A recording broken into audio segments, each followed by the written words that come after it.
Here from the Squatchin Cowboy with Joe Pass. This is just a follow-up from our trip to Oklahoma. Joe and I weren't able to be together at the time that he recorded his account of what happened on the first night. We heard the wood knocks, so I'm making a little video for him to add to that. I've always considered myself a bit of a skeptic when it comes to Bigfoot. Joe's pretty much a believer, but I see both sides of it. From the skeptics that all the grainy video and all the nobody's found any bones and nobody found a body over all these years. But I've always kept an open mind about it, that they could possibly exist. So I've kind of been the skeptic of the group. Joe knows this, but we all been going camping for years and years, so I thought, hey, we're gonna go camping, we might as well look for Bigfoot. If you're camping, it's just camping. If you're camping looking for Bigfoot, it's squatching, and that sounds a lot better. And it irritates your friends that don't believe in Bigfoot too, so you can really have some arguments with them about the existence of Bigfoot and if he exists. But anyway, I've seen Joe's part 2 video and that he released, and it's completely exactly accurate. It's exactly what I heard. I'm not sure of the amounts of wood knocks in each series. There were definitely 3 sets of them. I was fumbling with my digital recorder trying to get it to audio to where it would record when it detected sound, and I had all the settings messed up. And once I heard the first set of wood knocks, I looked at Joe. I started trying to get it back to record mode where I could just try to record some of the wood knocks we were hearing. First, let me say I've been in law enforcement for 15 years. I'm a deputy sheriff. I'm not going to mention my agency. I don't want to, I'm not representing them, but I've always said that law enforcement professionals, lawyers, doctors, are some of the most credible accounts of sightings and things like this. I've always said that. My credibility and honesty and integrity is my whole career. That can't be questioned when you're in law enforcement.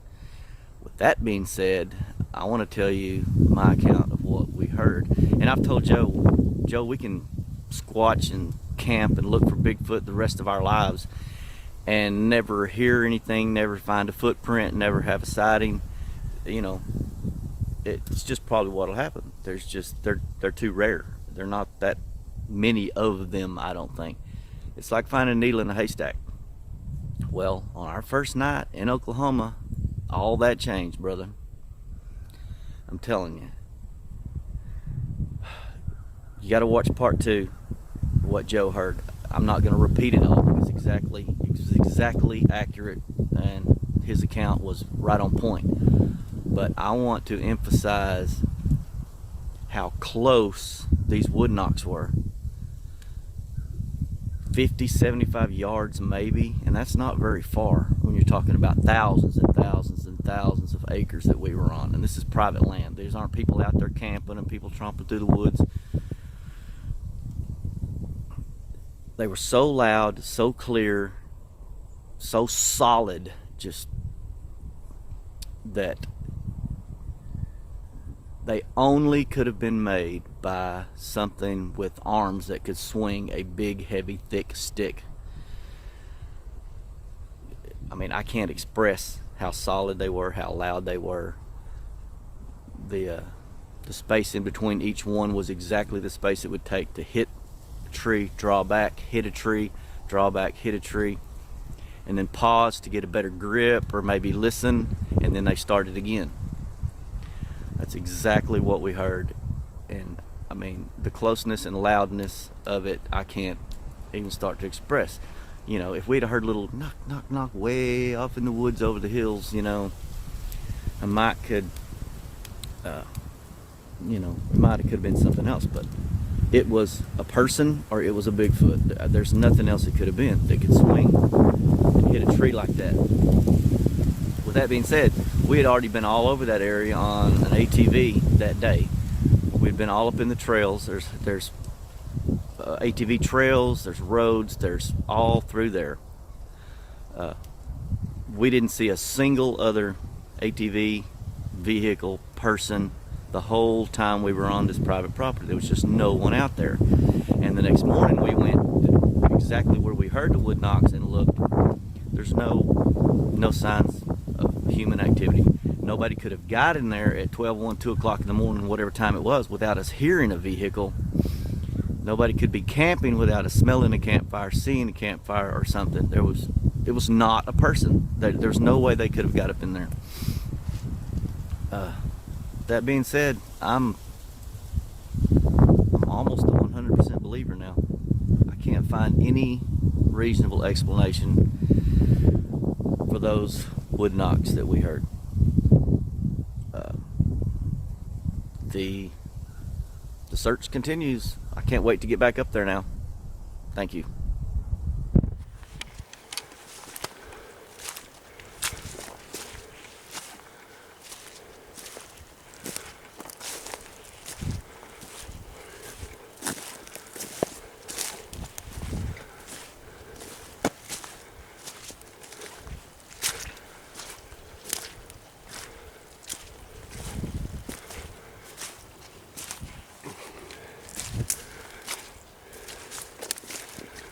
Can't start to stay back at the house.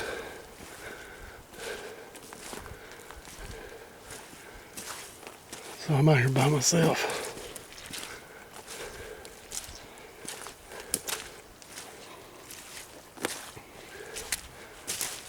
Keith told me that there's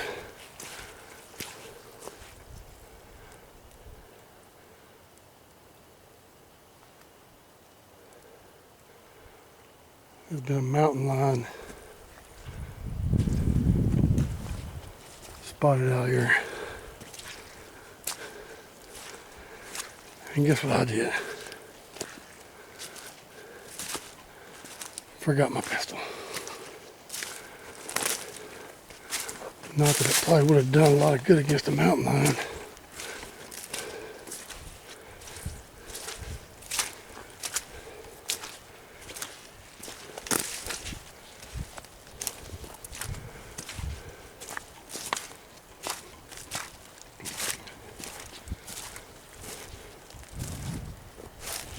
Suckers can get up on you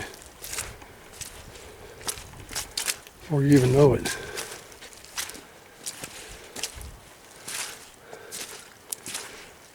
I'm probably not going to get a good shot of this, but the one reason I came down here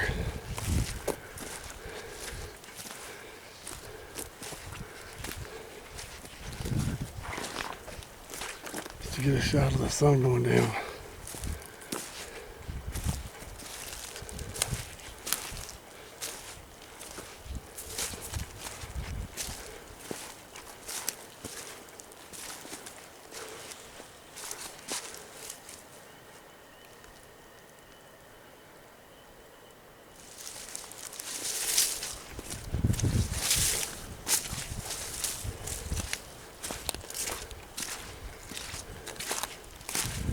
I think it's a little too late.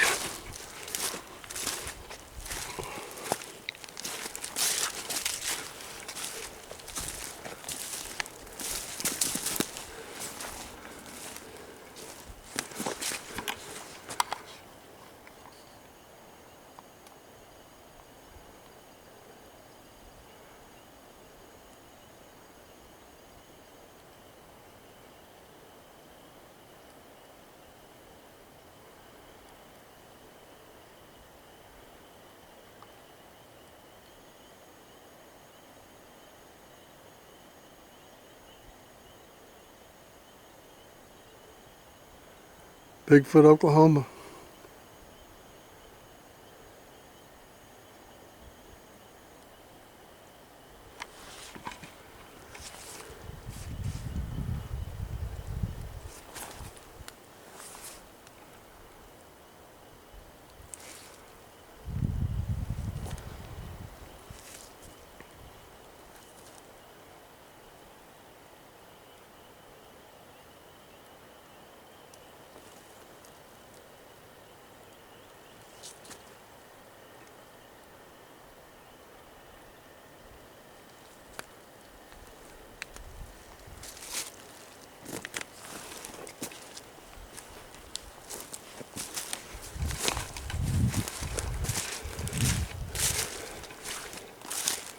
I better get back to the cabin before it gets dark.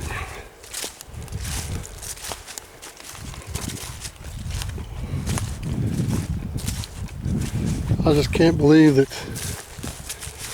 Keith and Sabrina Bethel have been so nice to us, letting us come out here.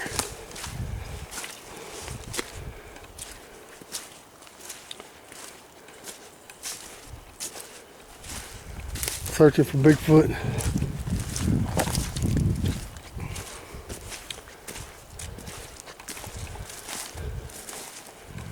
They are some mighty fine people.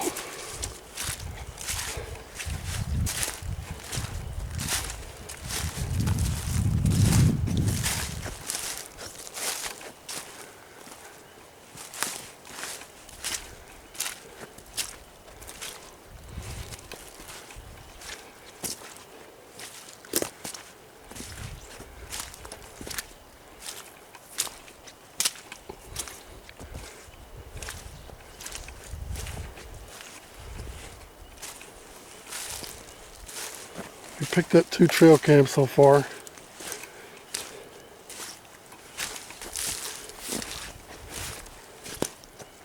first one we had some pretty good pics in it that you might be interested in.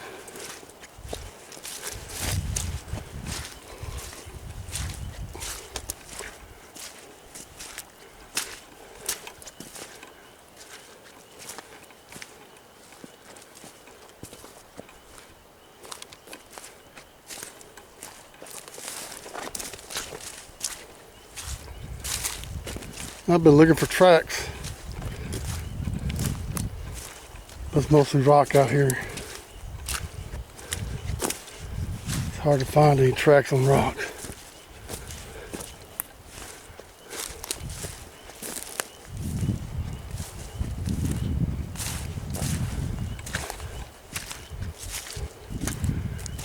It's gonna be dark out here before I get back to the cabin.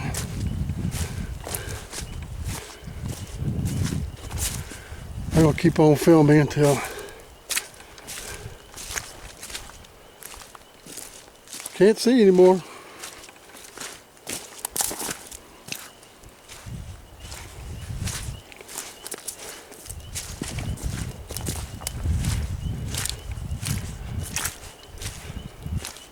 I want y'all to know that I really do appreciate you watching my videos. I know a lot of people say that.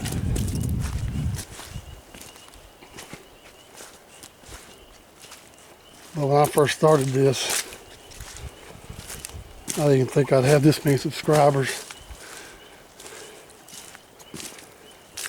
I've got almost 400 as of making of this video.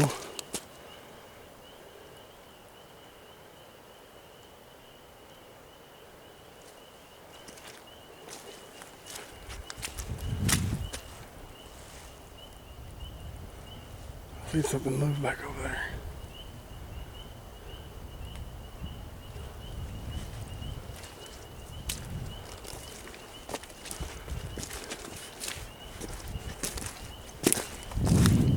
And I really do appreciate y'all.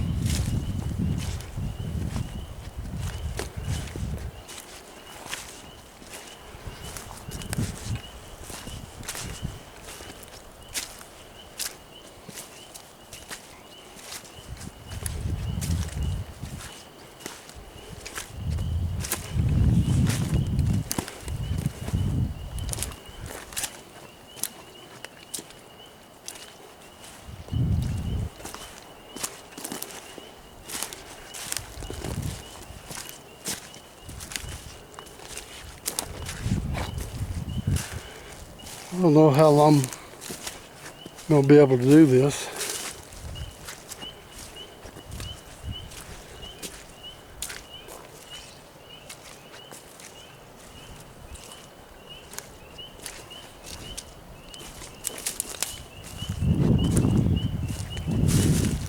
I've had a lot of people ask me that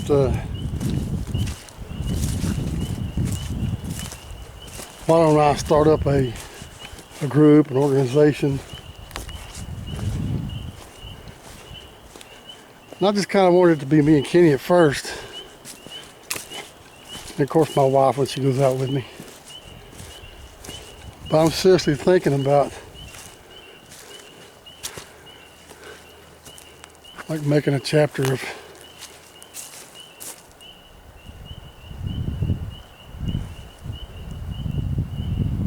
the Squatchin cowboy in every state if I could.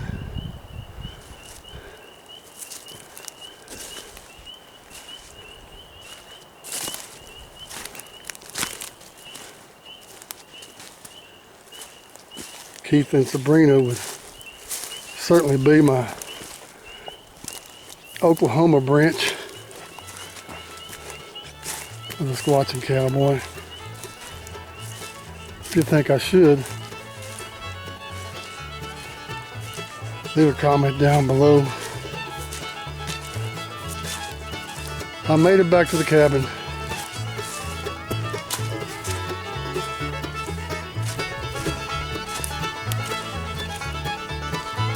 That's the cabin we're staying in.